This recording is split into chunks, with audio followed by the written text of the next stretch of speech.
সিস্টেমের জন্য কাজ কে করবে? এই যেমন আপনারা বললেন রেসপিরেটরির জন্য কে কাজ করে? লাংস, তাই না? রাইট লাংস, লেফট লাংস, তারপর বিভিন্ন ধরনের এই যে ট্রাকিয়া মুখ থেকে শুরু করে। আর রেসপিরেটরি আর ডাইজেস্টিভের মধ্যে ওরাল ক্যাভিটি থেকে স্টমাক থেকে ইন্টেস্টাইন সবাই কাজ করছে। তাহলে এখানেও তো আমাদের কাজ করার কিছু অর্গান লাগবে, তাই না? এই অর্গানগুলিতে অ্যানাটমি আজকে আমাদের টপিকস কি? Anatomy and physiology. তাহলে অর্গান না জানলে আপনারা কিন্তু ফিজিওলজি সিস্টেম বুঝবেন না। সিস্টেমগুলো হচ্ছে ফিজিওলজি আর অর্গানগুলো হচ্ছে আমার অ্যানাটমি, ঠিক আছে? এখন কে কাজ করবে? এই যে রক্ত পাম্প করব আমরা বললাম এত কথা, কিন্তু কে করবে? যেমন হার্ট করবে, তাই না? হার্ট করছে। তারপর আমাদের কিছু ব্লাড ভেসেল করছে, কারণ ব্লাড ভেসেলের মাধ্যমে তো শরীরে সব জায়গায় যাচ্ছে, শুধু হার্টটা একটা জায়গা। ওখান থেকে রক্ত নালী যেটা বলা হয় বা ব্লাড ভেসেল, সেটার মাধ্যমে পুষ্টিগুলো ছড়ায় দিচ্ছে, তাই না? রক্তগুলো ছড়ে যাচ্ছে। এই ব্লাড ভেসেল আবার 3 ধরনের। আমরা বললে শিরায় রক্ত এরকম ভাবে বলি। তো এরকম তিন প্রকার এই ব্লাড ভেসেলটা। রক্তনালীটা আমাদের 3 প্রকার, যেমন আর্টারি, তারপর ভেইন এন্ড ক্যাপিলারি। আর্টারিকে বাংলায় ধমনী বলা হয়, ঠিক আছে?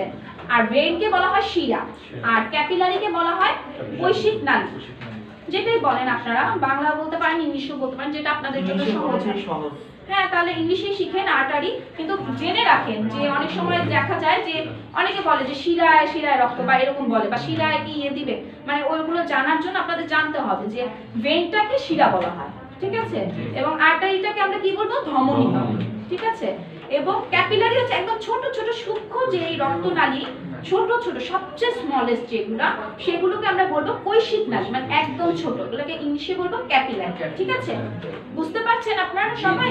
জি জি, ক্যাপিলারি কোনটাকে বলা হয়? ক্যাপিলারি সবচেয়ে ছোট, যেটা সবচেয়ে ছোট কৈশিক নালী, একদম ছোট, যেটা স্মল সাইজ, ছোট ছোট রক দেখা যায় না একদম শরীরের মধ্যে অনেক সময় ভেসে ওঠে না, ছোট ছোট এটা, ওইটাই হচ্ছে কৈশিক নালী, ঠিক আছে? ছোট্ট, একদম ছোট থাকে ক্যাপিলারিটা। আচ্ছা, হ্যাঁ। তারপরে দেখেন কার্ডিওভাস্কুলার সিস্টেমের কাজ কি, ঠিক আছে? এটাকে দেখেন 4 ভাগে ভাগ করছে। হ্যাঁ, একটা হচ্ছে টিস্যুতে রক্ত সরবরাহ করা। টিস্যুতে আমাদের এই যে প্রত্যেকটা টিস্যু মানে কি, যে আমাদের শরীরটা তৈরি হয় কি দিয়ে? কোষ দিয়ে, তাই না? প্রত্যেকটা জিনিস আমাদের, প্রত্যেকটা অর্গান বলেন, বলেন, সবগুলো তো কোষের মাধ্যমে ছোট ছোট করে আমাদের তৈরি করা, ঠিক আছে? এই টিস্যুতে রক্তটা আমাদের সাপ্লাই করা বা রক্ত সরবরাহ করা, ঠিক আছে? এবং এই রক্তের মাধ্যমে কি নিয়ে আসে বলেন তো? এই যে বললাম অক্সিজেন দিচ্ছে, তারপর খাদ্য উপাদান, পুষ্টি, বললাম যে আমরা খাবার খাচ্ছি, এটা পুষ্টি যাচ্ছে না? এই পুষ্টিগুলো, এনার্জিগুলো, হ্যাঁ রাইট। এই টিস্যু, তারপর 2 নাম্বার দেখেন টিস্যু থেকে রক্ত নিষ্কাশন করা, মানে যে বজ্র পদার্থ, কার্বন ডাই অক্সাইড, হ্যাঁ, বা বাজে যে জিনিসগুলো থাকবে আমাদের, যে ওয়েস্ট প্রোডাক্টগুলো থাকবে, সেগুলোকে কি করা? নিঃসরণ করা, বের করে দেওয়া, ঠিক আছে? টিস্যু থেকে আমাদের নিয়ে আসবে, ক্যারি করে সে নিয়ে আসছে। লাংসে তাহলে ভালো জিনিসটা দিয়ে দিচ্ছে, খারাপ জিনিসটা ক্যারি করে নিয়ে আসছে, তাহলে দুইটা কাজ। হ্যাঁ, অক্সিজেনটা ভালো, অক্সিজেনটাকে সে দিচ্ছে, সরবরাহ করছে, এবং খারাপ জিনিস যেমন কার্বন ডাই অক্সাইড, খারাপ জিনিসটাকে নিয়ে যাচ্ছে, নিঃসরণ করছে, ঠিক আছে? নিষ্কাশন করছে, ঠিক আছে? তারপর দেখেন লাংসে রক্ত প্রেরণ করা এবং লাংস থেকে রক্ত গ্রহণ করা, ওই যে অক্সিজেনের জন্য এবং কার্বন ডাই অক্সাইড ত্যাগের জন্য, সেম কথাই। তারপরে এখানে দেখেন এখন আমরা লাংসের চেম্বারটা দেখব। হ্যাঁ, আপনারা খেয়াল করেন কাইন্ডলি, এখানে আমরা চেম্বার অফ হার্ট, ঠিক আছে? এখানে চেম্বার থাকবে, 4টা চেম্বার থাকে আমাদের হার্টে। হার্ট হচ্ছে পাম্পিং একটা অর্গান, এটা ব্লাডটাকে পাম্প করছে, ঠিক আছে? এই অর্গানটা, এটার মধ্যে 4টা চেম্বার থাকে, এই পাশে রাইট সাইড, এই পাশে লেফট সাইড, ঠিক আছে? তো রাইট সাইডের উপরে এবং লেফট সাইডের উপরে, এই যে উপরের পার্টে আমাদের থাকবে অ্যাট্রিয়াম, উপরের পার্টটাকে বলা হয় অ্যাট্রিয়াম, এবং নিচের বোথ পার্টে, রাইট হোক লেফট হোক, নিচের পার্টটাকে বলা হয় ভেন্ট্রিকল, ঠিক আছে? তাহলে দেখেন অ্যাট্রিয়াম উপরে, ভেন্ট্রিকল আমাদের নিচে। তাহলে অ্যাট্রিয়াম আবার 2 ভাগে ভাগ হচ্ছে, একটা রাইট সাইডে আর একটা লেফট সাইডে, একটা ডান সাইডে একটা বাম সাইডে। তাহলে উপরে কি থাকছে বলেন একটু আপনারা? Right atrium, right ventricle, left atrium, উপরে অ্যাট্রিয়াম, উপরে অ্যাট্রিয়াম, নিচে ভেন্ট্রিকল। বুঝতে পেরেছেন? উপরে কি বলেন আপনারা? রাইট লেফট আমরা পরে একটু ভাগ করি, উপরে অ্যাট্রিয়াম, নিচে ভেন্ট্রিকল। তারপর উপরে অ্যাট্রিয়াম আবার রাইট এন্ড লেফট, নিচে ভেন্ট্রিকলটা রাইট এন্ড লেফট। বুঝতে পারছেন আপনারা? ক্লিয়ার? সবাই কি ক্লিয়ার আপনারা? আচ্ছা, ওকে।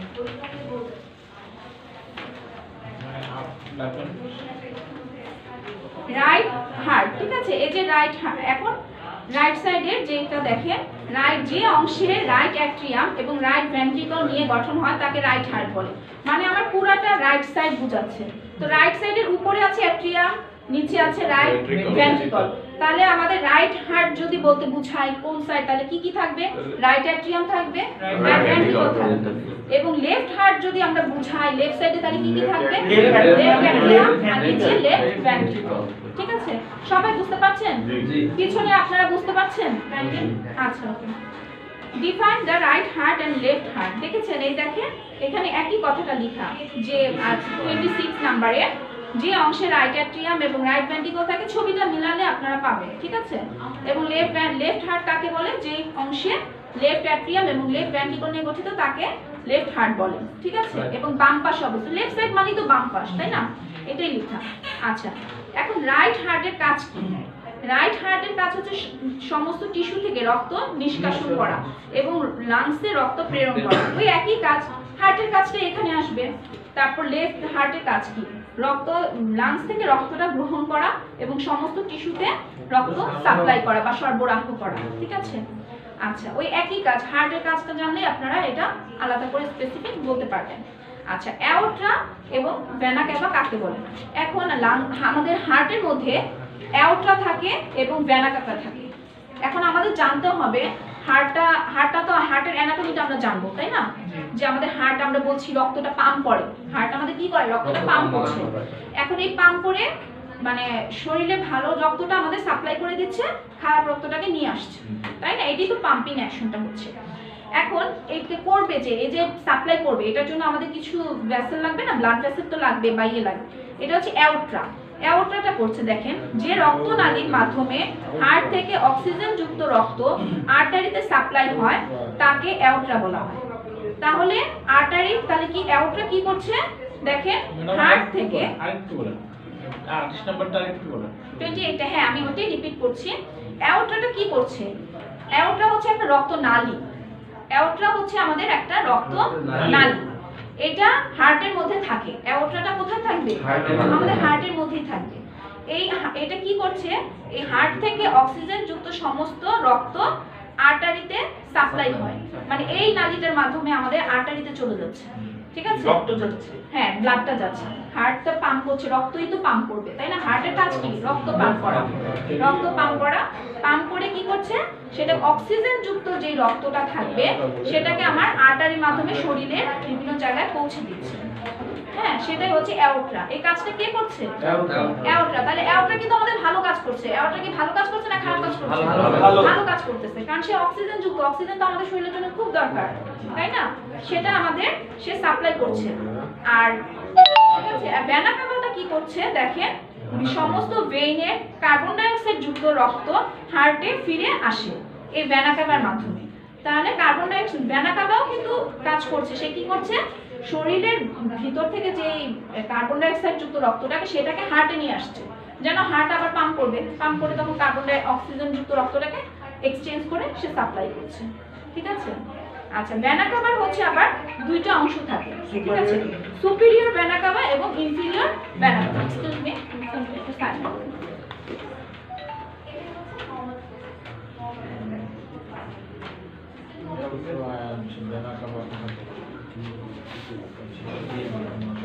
ওকে, তাহলে আচ্ছা আমরা শুরু করছি। ভেনা ক্যাভা হচ্ছে দুইটা থাকে, একটা সুপিরিয়র, একটা উপরে থাকবে, একটা নিচে থাকবে। সুপিরিয়র মানে কি? উপরে, আর ইনফিরিয়র মানে নিচে। ঠিক আছে, এই জিনিসটা জানতে হবে। তাহলে আমাদের ভেনা ক্যাভা হচ্ছে আমাদের দুইটা থাকছে, একটা সুপিরিয়র ভেনা ক্যাভা এবং আরেকটা হচ্ছে আমাদের ইনফিরিয়র ভেনা ক্যাভা। ঠিক আছে, ক্লিয়ার? সবাই বুঝতে পারছেন? আচ্ছা, তারপর দেখে এই যে আমরা বলছি পাম্প করছি শরীরে হার্টটা আমাদের পাম্প করছে ব্লাডটাকে। কিভাবে করছে? দেখে, বডি থেকে আমাদের ব্লাডটা দেখে আমাদের হার্টে যাচ্ছে। হার্টের কোন সাইডে যাচ্ছে? Right atrium. আপনারা একটু ছবিটা কি মিলাবেন? ওই যে এর আগে যে হার্টের একটা ছবি আছে ওই ছবিতে মিলান, তাহলে আপনারা বুঝবেন। আর এ রাইট অ্যাট্রিয়াম না, এটা না, এটা তো লাংসের ছবি। হ্যাঁ, এটা হার্টের ছবিটা দেখেন কাইন্ডলি। আমরা হার্টের ছবিটা দেখব। ঠিক আছে, হার্টের মধ্যে দেখে বডি থেকে ব্লাডটা কোথায় আসছে? Right atrium. এই যে রাইট অ্যাট্রিয়াম উপরে। অ্যাট্রিয়াম বললেই আপনার মাথায় কাজ করবে উপরে, ভেন্ট্রিকল বললেই আপনার মাথায় কাজ করবে নিচে, ভি হচ্ছে নিচে আর এ হচ্ছে উপরে। এ মানে প্রথমে আমরা শুরু করব, উপর থেকে শুরু করব। ফার্স্টে থাকবে অ্যাট্রিয়াম, এ ফর অ্যাট্রিয়াম। এ মানে প্রথমে আমরা এবিসি শুরু করি এ দিয়ে, তাই না আমাদের অ্যালফাবেটগুলো। তো এ হচ্ছে উপরে, তার মানে আমাদের অ্যাট্রিয়াম উপরে, ভেন্ট্রিকল নিচে, ভি হচ্ছে নিচে, দুইটা ভি কিন্তু আমাদের নিচে। ঠিক আছে, তাহলে আসছে দেখেন বডি থেকে ব্লাডটা কোথায় আসছে? রাইট অ্যাট্রিয়ামে আসছে। হ্যাঁ, এখানে চারটা দেখবে। তারপর রাইট অ্যাট্রিয়াম থেকে রাইট ভেন্ট্রিকলে যাচ্ছে, তার মানে ব্লাডটা নিচে নামছে। ঠিক আছে, তারপরে দেখেন রাইট ভেন্ট্রিকল থেকে এটা কোথায় যাচ্ছে? এখান থেকে একটা নালী আছে, এখান থেকে গিয়ে আমার সেটা চলে যাবে লাংসে। লাংসে গিয়ে ওই যে পাম্পিং যেটা হচ্ছে আপনার এক্সচেঞ্জ হচ্ছে, লাংসের কাজগুলো হচ্ছে, অক্সিজেনটা দিচ্ছে, কার্বন ডাই অক্সাইডটাকে আমার নিয়ে নিচ্ছে ওরা, এবং আমাকে অক্সিজেনটা ওরা সাপ্লাই করছে লাংস, তাই না? ওখানেও কিন্তু ব্লাডের রক্তটা পিউরিফাই হচ্ছে, ভালো হচ্ছে, রক্তটা চেঞ্জ হচ্ছে, ভালো জিনিসটা নিচ্ছে, খারাপ কার্বন ডাই অক্সাইডটাকে বের করে দিচ্ছে, আমরা শ্বাসের মাধ্যমে বের করে দিচ্ছি, তাই না? নিচ্ছে, লাংসও তো কাজ করতেছে। তো এটা লাংসে চলে গেল। লাংস থেকে দেখেন আবার ব্লাডটা কোথায় আসবে? লেফট অ্যাট্রিয়াম উপরে আসছে। ঠিক আছে, তাহলে এখান থেকে নিচে থেকে এখানে একটা নালের মাধ্যমে আমরা চলে যাচ্ছে লাংসে। লাংস থেকে ব্লাডটা আসছে আমার লেফট অ্যাট্রিয়াম, লেফট অ্যাট্রিয়াম থেকে লেফট ভেন্ট্রিকল। আচ্ছা, লেফট ভেন্ট্রিকল থেকে তারপর আমার বিভিন্ন ধরনের এই যে আর্টারি ব্লাড ভেসেল পড়লেন, এই যে বিভিন্ন ধরনের ব্লাড ভেসেলের মাধ্যমে কি হচ্ছে? শরীরের সব জায়গায় ব্লাডটা আমার ছড়িয়ে যাচ্ছে। ক্লিয়ার? সবাই ক্লিয়ার? তাহলে দেখেন ছবিতে আবার নিলাম। প্রথমে আমার বডি থেকে ব্লাডটা যাচ্ছে রাইট অ্যাট্রিয়াম, অ্যাট্রিয়াম থেকে রাইট নিচে নামছে রাইট ভেন্ট্রিকল, সেখান থেকে একটা নালীর মাধ্যমে কি হচ্ছে? লাংসে চলে যাচ্ছে। লাংসে আমার সেই ব্লাডটা পিউরিফাইড হচ্ছে, পিউরিফাইড হয়ে তারপর কোথায় আসছে? লেফট অ্যাট্রিয়ামে, লেফট অ্যাট্রিয়াম থেকে লেফট ভেন্ট্রিকলে যাচ্ছে। ঠিক আছে, এখান থেকে তারপর সমস্ত শরীরে আমার ছড়িয়ে যাচ্ছে। ঠিক আছে, তাহলে প্রথমে ব্লাডটা রিসিভ করছে কোন জায়গায়? Right atrium. তারপর শরীরে কোন জায়গা থেকে ডিস্ট্রিবিউট হচ্ছে? মানে লেফট ভেন্ট্রিকল থেকে সব জায়গায় ছড়ায় যাচ্ছে। ক্লিয়ার সবাই? এই চারটা এই জিনিসটাই তীর চিহ্ন দিয়ে জাস্ট, কিন্তু এই জায়গাটা দেখেন আপনারা এখান থেকে এখানে এসেছে, কিন্তু এখান থেকে এখানে না, এটা খেয়াল করেই করবেন। ঠিক আছে, এটা তীর চিহ্ন এখানে দেওয়া আছে, অ্যারো চিহ্নটা খেয়াল করবেন, সেম এটাই। ঠিক আছে, আচ্ছা এখন আমাদের তাহলে কার্ডিওভাস্কুলার সিস্টেমও শেষ। তাহলে অলরেডি কিন্তু আমাদের অনেকগুলো সিস্টেম শেষ হয়ে গেল। এক নাম্বার কি সিস্টেম ছিল? ডাইজেস্টিভ সিস্টেম, হজম, ওরাল ক্যাভিটি, স্টমাক, যেটা ডাইজেস্টিভ সিস্টেম। এরপরে কি পড়লাম আমরা? রেসপিরেটরি, শ্বাস প্রশ্বাস। এরপরে কি পড়লাম আমরা? ব্লাডের কার্ডিওভাস্কুলার সিস্টেম, ব্লাডটা পাম্পিং করছে, তাই না? সেটাই হচ্ছে আমাদের কার্ডিওভাস্কুলার সিস্টেম। এখন আমরা পড়বো কি? Urinary system. সবই তো পুষ্টি নিলে আপনি এখানে, আচ্ছা আসেন এই পাশে বসে যান। ক্লাস টাইমে একটু আসার চেষ্টা করবেন কাইন্ডলি, কারণ আপনারা অনেকে অনেক কিছু তাহলে বুঝতে পারবেন, এই যে মিস হয়ে গেল না, তাই না? আগে আসলে সুবিধা হয়। হ্যাঁ, রিপিট করা হবে, সমস্যা নাই, কিন্তু দেখা যায় যে প্রথম থেকে যে বুঝানটা আপনি শুনছেন দুইবার, উনি শুনছে একবার, তাই না? জিনিসটা যত শুনবেন, নিজেও পড়বেন একবার, তত ক্লিয়ার হয়ে যাবে। ঠিক আছে, এখন আমরা শুধু তো বললাম যে ভালো জিনিস ভালো জিনিস ভালো জিনিস, এখন আমাদের তো বের করতে হবে, বজ্র পদার্থগুলো তো বের করতে হবে। দেখেন কিসের মাধ্যমে? ইউরিনারি সিস্টেমের মাধ্যমে, তাই না? সব খাচ্ছি, হজম হচ্ছে, শ্বাস প্রশ্বাস নিলাম, সবই করলাম, ভালো রক্ত বানালাম, পুষ্টি নিলাম, সবই নিলাম। এখন আমার তো বজ্র পদার্থ তৈরি হচ্ছে, খারাপ জিনিস তৈরি হচ্ছে না, কিন্তু সেগুলো তো আমার বের করতে হবে। কিসের মাধ্যমে? ইউরিনারি সিস্টেমের মাধ্যমে। সেই সিস্টেমটার নাম হচ্ছে ইউরিনারি সিস্টেম।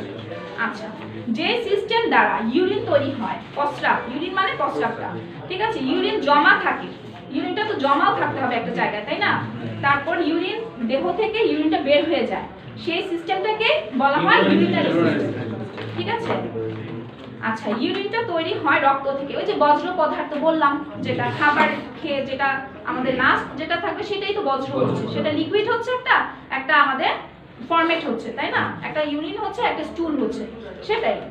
আচ্ছা, তারপর দেখেন ইউরিনারি সিস্টেমে এখন আমাদের অর্গান মানে অ্যানাটমি, এখন আমরা আবার অ্যানাটমিতে চলে যাচ্ছি। দেখেন অ্যানাটমিতে আমাদের এখন জানতে হবে অর্গানগুলো কি। প্রত্যেকটাতে কিন্তু তাহলে আপনারা অ্যানাটমি পেয়ে গেলেন, এই শীটের মধ্যে কিন্তু প্রত্যেকটা জিনিসই আপনারা সিস্টেমে পেলেন, আবার অ্যানাটমিও পেলেন, ফিজিওলজিও পেলেন, অ্যানাটমিও পেলেন। এখানে অ্যানাটমির মধ্যে কি কি আছে দেখেন, অর্গান কি কি আছে? যেমন ইউরিনারি সিস্টেমের মধ্যে রাইট কিডনি, লেফট কিডনি থাকবে, রাইট ইউরেটার থাকবে, লেফট ইউরেটার, ইউরিনারি ব্লাডার থাকবে এবং ইউরেথ্রা থাকবে। এই ছবিতে দেখেন আমাদের কিডনি হচ্ছে শরীরে দুইটা, একটা রাইট সাইডে থাকে, একটা লেফট সাইডে থাকে, ঠিক আছে? এবং এই কিডনি থেকে যে জিনিসটা এই যে নলটা নামছে এটাকেই বলা হয় ইউরেটার, একটা রাইট সাইডে একটা লেফট সাইডে, ঠিক আছে? তারপর এখানে যে আমাদের ইউরিনটা যে জমা হচ্ছে দেখেন এটা কি বলা হয় ব্লাডার, ঠিক আছে? এটা ইউরিনারি ব্লাডার বলা হয়। এবং যেটা বের হচ্ছে একটা আরেকটা নালীর মাধ্যমে আমাদের বের হয়ে যাচ্ছে সেটাকে আমরা ইউরেথ্রা বলি। তাহলে আমরা ইউরিনারি ব্লাডার থেকে ইউরেথ্রা। তাহলে দেখেন কিডনি হচ্ছে দুইটা, সবাই একটু সাথে একটু ট্রাই করেন। কিডনি থেকে কোথায় যাচ্ছে? ইউরেটারে নামছে, ইউরেটার থেকে আমার ব্লাডারে গিয়ে ইউরিনটা জমা হচ্ছে। ইউরেটার এই যে এখান থেকে আমাদের নামছে এই যে বজ্র পদার্থগুলা, ইউরিনগুলা, হ্যাঁ ছাঁকছে। কিডনি হচ্ছে আমাদের ছাঁকনির কাজ করছে, ছেঁকে যে খারাপ জিনিসটা, যে পানিটা, যেটা ইউরিনটা, সেটা প্রস্রাবটা আমাদের এই নালী দিয়ে আমাদের নিচে নেমে যাচ্ছে, ইউরেটার দিয়ে নেমে যাচ্ছে। একটা রাইট সাইডে রাইট কিডনি গুলো বের হচ্ছে, লেফট সাইডে লেফট কিডনি গুলো ইউরেটারের মাধ্যমে কোথায় আসছে? ব্লাডারে জমা হচ্ছে। তাহলে প্রথমে আমাদের কিডনিতে ছাঁকনির কাজ করছে, ছেঁকে সেটা ইউরেটারে দিয়ে আমাদের ব্লাডারে এসে জমা হয়ে গেছে, তাই না?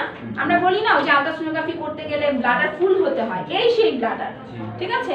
যখন আলট্রাসোনোগ্রাফি করা হয় তখন দেখা যায় আমরা বলি যে বেশি করে পানি খাওয়ার জন্য আমরা অ্যাডভাইস করি, তাহলে এটা পানিতে ভরপুর, এটা ভরপুর হয়। এই যে আমরা পেশাবে বেগ ধরে রাখতে পারে না, এই যে এটা ভরে গেলেই তো ফিল আপ হয়ে গেলেই তো তখন আমাদের প্রস্রাবের বেগটা বেশি আসে, আর্জেন্সিটা আসে। তাহলে সেটাই হচ্ছে ইউরিনারি ব্লাডার, এটার মধ্যেই হচ্ছে আমাদের ইউরিনটা জমা থাকছে। তারপরে এখান থেকে ইউরেথ্রার মাধ্যমে আরেকটা নালীর মাধ্যমে তারপর বের হয়ে যাচ্ছে, সেটাকে বলা হয় ইউরেথ্রা। সবাই ক্লিয়ার? বুঝতে পারছেন? আপনারা ছবিটা দেখলে বুঝতে পারবেন।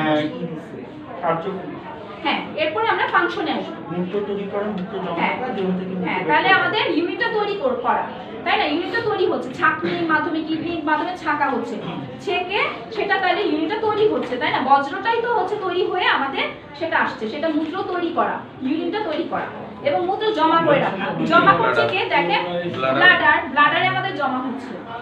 লাস্টে আপনারা বুঝতে পারছেন? এবং মূত্রটা বের করে দেওয়া ইউরেথ্রার মাধ্যমে বের হয়ে যাচ্ছে, তাই না? এবং দেখেন মূত্রের মাধ্যমে রক্তে বজ্র পদার্থগুলো বের করে দেওয়া। এবং ইউরিনে কি সব ভালো জিনিস থাকে? ইউরিনে তো খারাপ জিনিসও থাকে, তাই না? আবার অনেক সময় এগুলো থাকে। তো দেখেন এর জন্য বললো বজ্র পদার্থগুলো, যে টক্সিন সাবস্টেন্সগুলো, সেগুলো ইউরিনের মাধ্যমে আমাদের শরীর থেকে বের করে দিচ্ছে এবং দেহে পানির সমতা রক্ষা করা, তাই না? শুধু তো খারাপ জিনিসও নাই, এটার মধ্যে তো পানিও আছে, তাই না? পানিটা খাচ্ছি, সব পানি কি আমাদের শরীরে লাগে? লাগে না, সেটা তো বের হয়ে যাচ্ছে, তাই না? লিকুইড হিসেবে এটা বের হয়ে যাচ্ছে, সেটাই হচ্ছে ইউরিন। আচ্ছা, এখন কিডনির কি কাজ? কিডনি আমরা যে বললাম যে কিডনির যে ছাঁকনির কাজ করে, আমি তো মেইন কথাটা বললাম যেটা ছাঁকনির কাজ করে। ইউরিনারি সিস্টেমের সবচেয়ে গুরুত্বপূর্ণ অর্গান হচ্ছে কিডনি, তাই না? এই সিস্টেমের মেইন অর্গান কোনটা? কিডনি, ঠিক আছে? আচ্ছা, আপনারা বলেন তো রেসপিরেটরি সিস্টেমের মেইন অর্গান কোনটা? লাংস। আর কার্ডিওভাস্কুলার সিস্টেমের মেইন অর্গান কোনটা? হার্ট। আচ্ছা, আর ডাইজেস্টিভ সিস্টেমের main organ? Stomach and some intestine. হ্যাঁ, large intestine and small intestine কিছুটা কাজ করবে, বাট মেইনলি আমরা ডাইজেস্টিভ সিস্টেম বলতে আমরা স্টমাকটাকে মানে ইন্ডিকেট করব, মানে মেইন অর্গান যদি বলি, ঠিক আছে? আচ্ছা, এরপরে দেখেন এটার মধ্যে কিডনির মধ্যে কিছু নেফ্রন থাকে, ঠিক আছে? নেফ্রন আমরা যেমন ইউনিট একক বলি, যেটা এই নেফ্রন একটা ছাঁকনির মতো কাজ করে। এটাতে 10 লাখ নেফ্রন থাকে একটা কিডনির মধ্যে, আনুমানিক মানে গেস করা হয় 10 লাখের মতো আমাদের নেফ্রন থাকে। তাহলে একটা প্রতিটা কিডনির মধ্যে কতটুকু নেফ্রন থাকছে সেটা জিজ্ঞেস করে অনেক সময়, যে 10 লাখ 10 লাখের মতো আমাদের নেফ্রনগুলো, এই নেফ্রনগুলো দ্বারাই মূত্রটা তৈরি হয়, ঠিক আছে? এই নেফ্রনটাই আমাদের ইউরিনটা তৈরি করতে হেল্প করবে। তাহলে ইউরিনটা ফর্মেশন হচ্ছে কোথায়? মেইনলি কিডনিতে, তাই না? কিডনি নেফ্রনটা তৈরি করছে। আচ্ছা, কিডনির কাজটা কি? কিডনি হচ্ছে রক্ত থেকে মূত্র তৈরি করা, একই কাজ, সেমই তো কাজ হবে, তাই না? মূত্রের মাধ্যমে রক্তে বজ্র পদার্থ বের করে দেওয়া, এই যে টক্সিন সাবস্টেন্সগুলো ইউরিনের মাধ্যমে বের হয়ে যাচ্ছে, রক্তকে বজ্র পদার্থ মুক্ত করা, একই তো কথা। বজ্র পদার্থ বের করলেই তো আমাদের রক্তটা কি হচ্ছে? মুক্ত হচ্ছে, বিশুদ্ধ হয়ে যাচ্ছে। দেহের পানির সমতা রক্ষা করা, পানির বেশি অ্যামাউন্ট আমাদের বের হয়ে যাচ্ছে, ঠিক আছে? যেগুলো দরকার যতটুকু শরীরে সেটা থাকছে।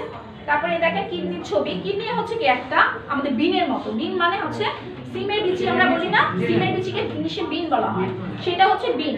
তাহলে কিডনিটা আমাদের বিনের মতো, সিমের বিচির মতো, ঠিক আছে? ছবি আঁকতে দিলে রাইট কিডনি লেফট কিডনি, ঠিক আছে?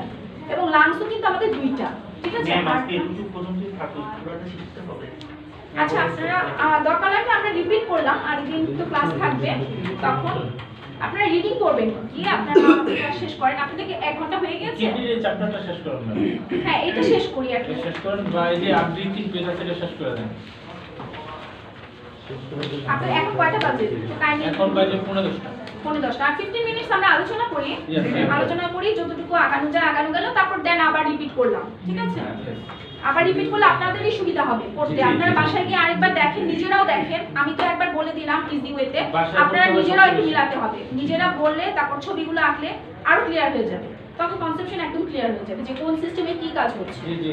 আচ্ছা, মাসকুলোস্কেলেটাল সিস্টেম দেখেন। এরপরে আমাদের মাসকুলো মানে কি? মাসেল, মাংস। আমাদের শরীরে যে মাসেলগুলো আছে সেগুলোকে মাসকুলো বলা হয়। আর স্কেলিটাল মানে কি? আমাদের বোনগুলো বোঝায়, হাড়টি, হাড়। হাড়গুলোকে বলা হয় স্কেলিটাল। আমরা বলি না স্কেলিটাল মানে কঙ্কালের যে ইয়েটা, সেটা হচ্ছে স্কেলিটাল। আর মাসকুলো মানে মাসেল, মাংসটাকে আমাদের বোঝাচ্ছে মাসেল। তাহলে দুইটা জিনিস নিয়ে আমাদের মাসকুলো স্কেলিটাল সিস্টেম। তাহলে দেহের যে সিস্টেম দ্বারা চলন কার্য সম্পাদিত হয়, মানে আমরা চলাফেরা করছি, তাই না, মুভমেন্ট করছি, যেটা সেটাই হচ্ছে মাসকুলোস্কেলিটাল সিস্টেম। তাহলে আমরা এই যে দাঁড়িয়ে আছি, চলাফেরা করছি, হাঁটছি, আমাদের হাড়, পায়ের হাড় তো লাগবে। তাহলে আমরা এই যে চলাচল করছি, সেটা তো মাংস আছে, হাড়ও আছে। এই দুই সিস্টেম দিয়ে কিন্তু আমরা চলাফেরা করছি, মুভমেন্ট করছি, সেটাই হচ্ছে মাসকুলোস্কেলিটাল সিস্টেম। আচ্ছা, আমাদের হাড় কয়টা সবাই জানেন? এমনিতে 206টা। হ্যাঁ, রাইট। সেই 206 খানা হাড় দিয়ে আমাদের এই স্কেলিটন পুরাটা, পা থেকে মাথা পর্যন্ত যে স্কেলিটন বলা হয় এটাকে, হ্যাঁ, সেটা হচ্ছে তৈরি, ঠিক আছে? একই সেম, সবার হাড়ি সেম থাকে। মানে মানুষের হাড়ি জন্ম থেকে মৃত্যু পর্যন্ত হাড় এটা একই। কি আস্তে আস্তে বড় হয়? হ্যাঁ, হাড়টা বাড়ছে, আপনার 206টা হাড় বাড়ছে, বৃদ্ধি করছে। ওজন বাড়ছে তাহলে হ্যাঁ, আপনার পুষ্টি পাচ্ছে, বাচ্চারা পুষ্টি পাচ্ছে, হাড় বড় হচ্ছে, একটা ছোট বাচ্চা থেকে বড় হচ্ছে, একটা হাড়টি বড় হচ্ছে, মাংস বড়, সবকিছু অর্গানগুলো বড় হচ্ছে পুষ্টির মাধ্যমে, তাই না? কিন্তু হাড় আপনার সেমই থাকবে। একটা ছোট নিউবর্ন বাচ্চার হাড় একদম যা থাকবে আপনার শেষ পর্যন্ত একই সেম সংখ্যা, অ্যামাউন্ট সেমই থাকবে, জাস্ট এটা বাড়বে, ইয়েতে বাড়বে, ঠিক আছে? আয়তনে সেটা আমাদের বৃদ্ধি পাচ্ছে, ঠিক আছে? আচ্ছা, তারপর দেখেন 206টা, তাহলে ঠিক আছে। এই হাড়ের সাথে যে মাংসগুলো যুক্ত থাকে সেগুলো হচ্ছে স্কেলিটাল মাসেল। তাহলে স্কেলিটাল মাসেল, মাসেল মানে আমাদের মাংস, ঠিক আছে? স্কেলিটাল এর প্রধান অংশ, স্কেলিটনের প্রধান অংশগুলো কি কি? এই যে হাড়, স্কেলিটন মানে কি? আমাদের কঙ্কাল, যে মেইন হাড়টা, যেটা স্কেলিটন, যেটা, হ্যাঁ, স্কেলিটনের মধ্যে দেখেন কি কি থাকছে? হেড থাকছে, হেড মানে আমাদের মাথা। তারপর আমাদের নেক হচ্ছে আমাদের ঘাড়, এটা হেডের পাশাপাশি লিখে দিচ্ছে। ব্যাকবোন মানে আমাদের ভার্টিব্রা, যেটা বোঝাচ্ছে পিছনে যে বড় যে হাড়, মেরুদণ্ড যেটা বলা হয়, এটা ভার্টিব্রা। হ্যাঁ, না, ভার্টিব্রা স্পাইনাল কর্ড আলাদা জিনিস। ভার্টিব্রা যেটা ব্যাকবোন, যেটা পিছনে, ঠিক আছে? ওইটা যে পিছনে যে হাড়টা আপনারা ধরলে ফিল করতে পারবেন, পিছনে যে মাঝখানে যে হাড়টা নিচে নেমে গেল, সেটাই হচ্ছে আমাদের ব্যাকবোন হিসেবে এখানে বলা হয়েছে, ঠিক আছে? তারপর থোরাক্স, এই যে সামনে যে লাংসটা খাঁচার মতো যেটা, সেটাকে থোরাক্স বলা হয়। আপার লিম্ব আমাদের হাত, 2 হাত, এটা হচ্ছে আমাদের আপার লিম্ব। তাহলে আপার লিম্ব কয়টা আমাদের? 2টা। এবং লোয়ার লিম্ব আমাদের কয়টা হবে তাহলে বলেন? লোয়ার লিম্ব মানে 2 পা। 2 পা, সেটাই। আপার লিম্ব মানে উপরের হাত, আর লোয়ার লিম্ব মানে নিচের পার্ট, বুঝাচ্ছে, ঠিক আছে? তাহলে হেড মানে মাথা, নেক মানে ঘাড়, ব্যাকবোন মানে পিছনে ভার্টিব্রাটাকে বোঝাচ্ছে, থোরাক্স মানে আমাদের সামনে যে খাঁচা, যেটা রিবস গুলাকে বোঝাচ্ছে, থোরাক্স, যেটা ভিতরে আমাদের কি থাকবে? লাংস থাকবে, হ্যাঁ। তারপর আপার লিম্ব আমাদের উপরেরটা এবং লোয়ার লিম্ব আমাদের নিচেরটা। তারপরে দেখেন থোরাক্স, এই যে আমরা